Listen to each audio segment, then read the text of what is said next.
Alors, ça, c'est un truc de fou. Il y a cette vidéo qui tourne partout sur internet depuis quelques jours, pour l'anniversaire des 22 ans de ce type. Donc, on est sur des sandwichs, des bonbons, des chandelles qui s'allument, on a la série One Piece qui tourne en fond, des ballons, un joli gâteau d'anniversaire, ses potes qui sont avec lui, il a reçu tous ses cadeaux, du gaz hilarant, parce qu'il semblerait que ça soit la mode en ce moment. Vraiment, il y a de la bouffe partout, de la musique, des lumières, des litres et des litres d'alcool fort, hein, donc on parle de big bouteilles. Et il est content avec ses potes, il filme tout ça, le problème c'est que il est en prison. Voilà.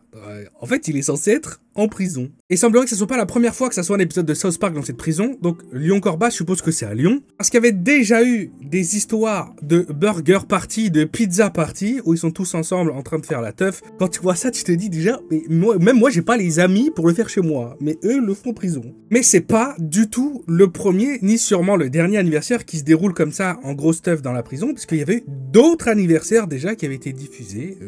Les mois passés, les années passées, ça s'arrête jamais. Ce que je voudrais savoir, c'est comment ça rentre en prison. Comment ça rentre en prison. Je me suis renseigné parce que je suis pas trop un mec qui boit l'alcool, pour être honnête. Et ce sont des bouteilles de sirop. Et ça ressemble à ça. Comment tu rentres ça? Comment tu fais pour que ça rentre et que ça passe inaperçu? Parce que là, c'est pas des mois d'entraînement qu'il va falloir pour le faire passer, le bordel. C'est des années. C'est un magicien.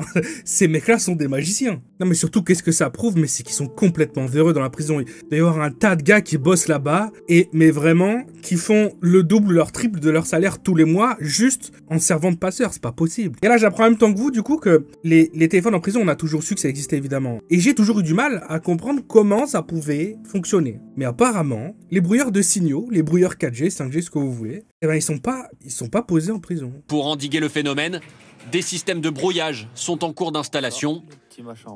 Mais pour l'heure, seule une vingtaine d'établissements sur 188 en sont équipés. Ça me semble évident, quand tu construis un truc pénitentiaire comme ça me semble évident que le premier truc que tu mets, c'est des barreaux, et le deuxième truc que tu mets, c'est un truc qui t'empêche de contacter l'extérieur. Mais cette prison, c'est non seulement pas qu'un épisode de South Park, mais aussi des Simpsons. Parce que c'est la même où il y a 1 mois et demi, il y a un détenu qui s'est échappé en se cachant dans un sac. T'as des détenus qui sortent, le mec, il a 2 sacs avec lui, qui ont l'air d'avoir une contenance de genre 150-200 litres, c'est balèze, tu vois, qui sont remplis à craquer. Il a 2 sacs, ça prend littéralement 6 secondes à ouvrir et au moins regarder la tronche de ce qu'il y a à l'intérieur. Il y a personne, mais qui a eu l'idée de vouloir regarder ce qu'il y avait dans son sac. Et puis peut-être que je vis dans une autre époque dans ma tête, hein, mais je pensais qu'il y avait encore un système de check-up, de voir un petit peu comment allaient les détenus, c'est-à-dire au moins s'ils sont toujours là, s'ils sont toujours vivants. Parce que là, le mec, il disparaît, il s'évade de prison, et il s'en rend compte que plus d'1 jour après, il a fallu de plus d'1 jour pour savoir qu'il manquait quelqu'un.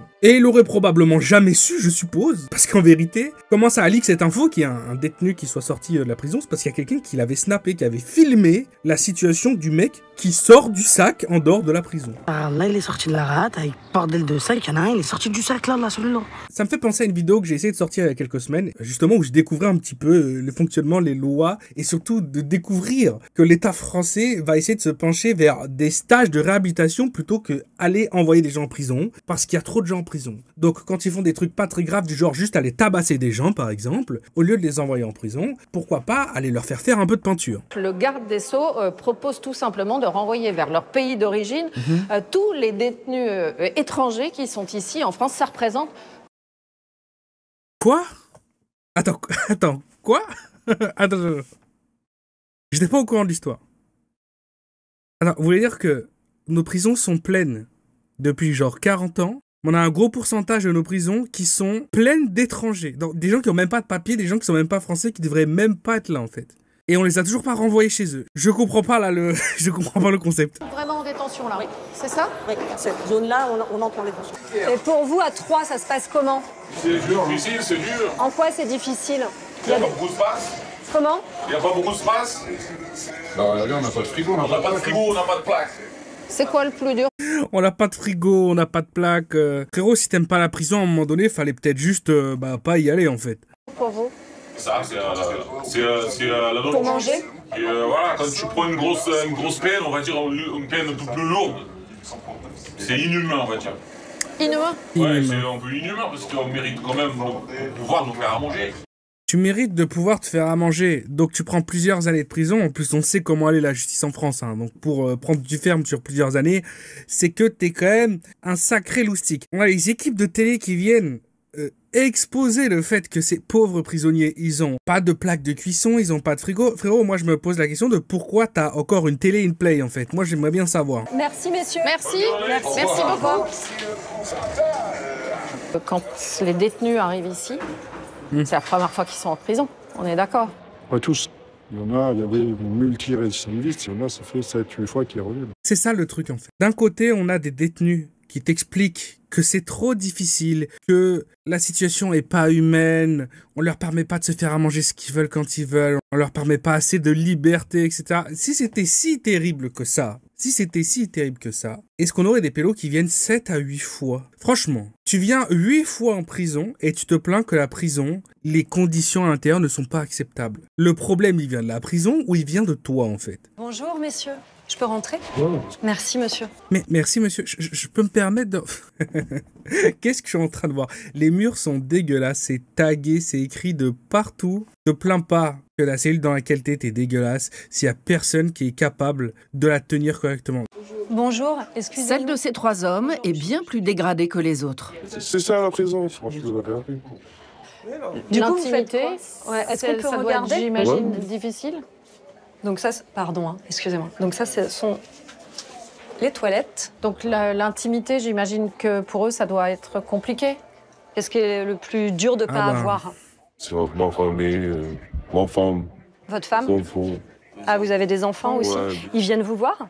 Je suis désolé, je sais pas quel type de commentaire va y avoir sous cette vidéo quand je vais la poster, mais n'oublions pas qu'on parle de la France et qu'on parle de gens qui ont plusieurs années de peine. Et t'as pas ce genre de peine. Si t'as volé du pain ou si t'as volé un écran à la Fnac, d'accord? On est face à des gens qui doivent payer là de toute façon. Non, c'est ça la prison. Faut accepter. Bah ouais, c'est ça la Parce prison. que rien ne change. Je vais l'appeler. Parce que vous êtes impuissant face à la situation? Ouais. Vous vous sentez impuissant face à la situation. Ah mais elle te sort, mais on peut pas tenir des discours pareils. Tu sais quelle personne s'est sentie impuissante face à la situation? La personne qui a subi ce que tu lui as fait pour que tu finisses avec plusieurs années de prison ferme en fait. C'est ça la vraie situation. C'est là où il y a quelqu'un qui s'est senti impuissant en fait. Pas possible. Il y a une idée de dépassement aussi des conditions, même si elles sont dures, pour pouvoir supporter. Il faut accepter. Oh les On pauvres entend détenus. parfois dire que c'est l'hôtel, vous comprenez ce que je veux dire, là on est dans une cellule, moi ce que je vois c'est très vétuste, il y a des prises dénudées, les murs sont sales, le sol est sale, c'est la réalité de la détention aujourd'hui à Bois.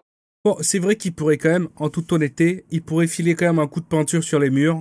En vrai, pourquoi pas? Il y a un turnover important, on rénove. On rénove les cellules en fait en permanence. On passe notre vie, dès qu'une cellule est vide, on la repeint, on la... Ah d'accord. Donc c'est bien les détenus qui foutent la merde à chaque fois qu'ils rentrent dans une cellule. Donc vraiment 100% du temps, ils sont irrécupérables en fait. retape. Dès que vous avez fini de faire une cellule, il faut en attaquer une autre. Et celle que vous avez fait au début, quand vous avez fini les dernières, il faut recommencer. Et ces gens sont pas capables de juste pas défoncer leur cellule en fait. Surtout si tu sais que tu vas y passer à quitter le du temps. secteur de la détention en faisant un crochet par un lieu qui symbolise lui aussi la surchauffe de la prison. Bonjour monsieur. Bonjour. Eh ben, ça tombe bien. Ça c'est la douche.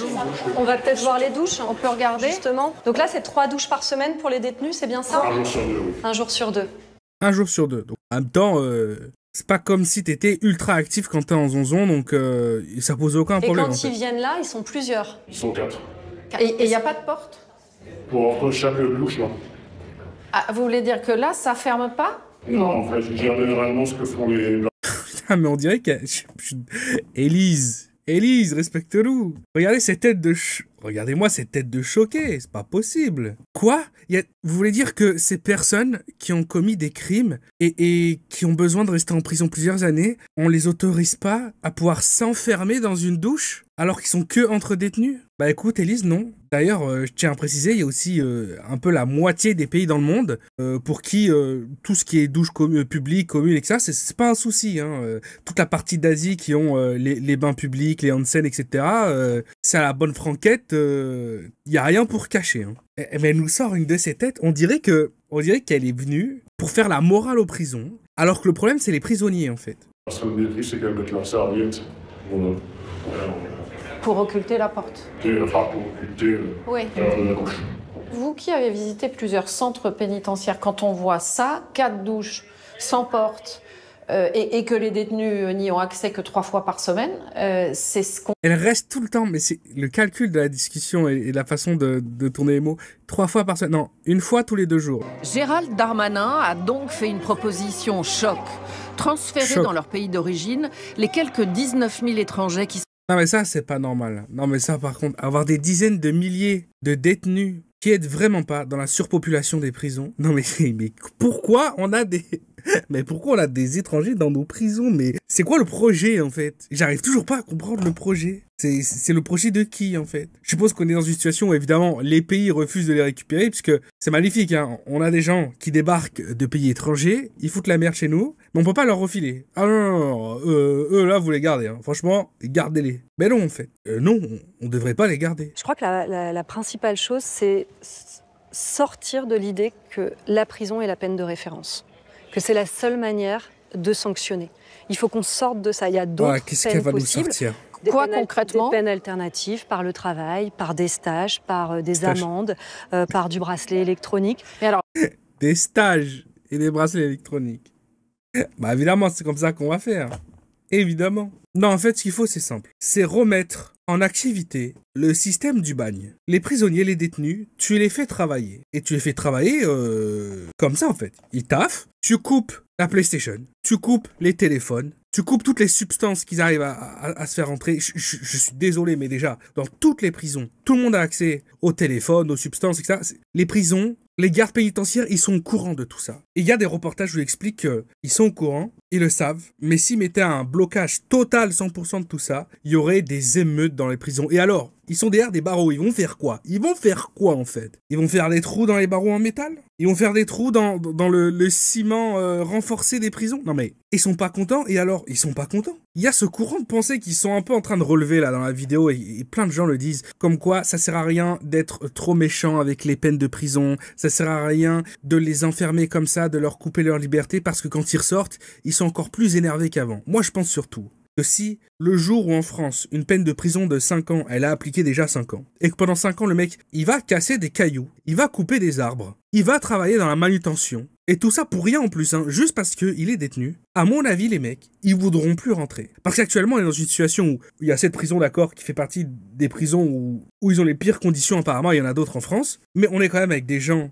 qui ont le chauffage, qui ont un toit, qui ont une télé, qui ont une play. Par cellule, en général, il y a toujours au moins un téléphone. Ça fume, ça rigole. Là, ils ont montré des galériens dans une prison avec des petites peines. Mais les gens, en majorité, ils ont leur bouteille de coca, ils ont leur gâteau. Ah, je suis désolé, c'est pas comme ça qu'on devrait gérer la situation. J'estime que c'est pas comme ça qu'on devrait gérer la situation. Et là, avoir des reportages qui sont, en plus de ça, financés par nous, par nos impôts. Parce que là, c'est France Télévisions, cette émission, on l'a envoyée spéciale, elle est financée par nos impôts, en fait. Et faire un reportage pour nous expliquer à quel point on est des monstres et que les pauvres détenus en prison, ils devraient avoir une vie plus décente et plus correcte. Moi, je suis pas d'accord, en fait. Ça me fait chier de A à Z, cette histoire.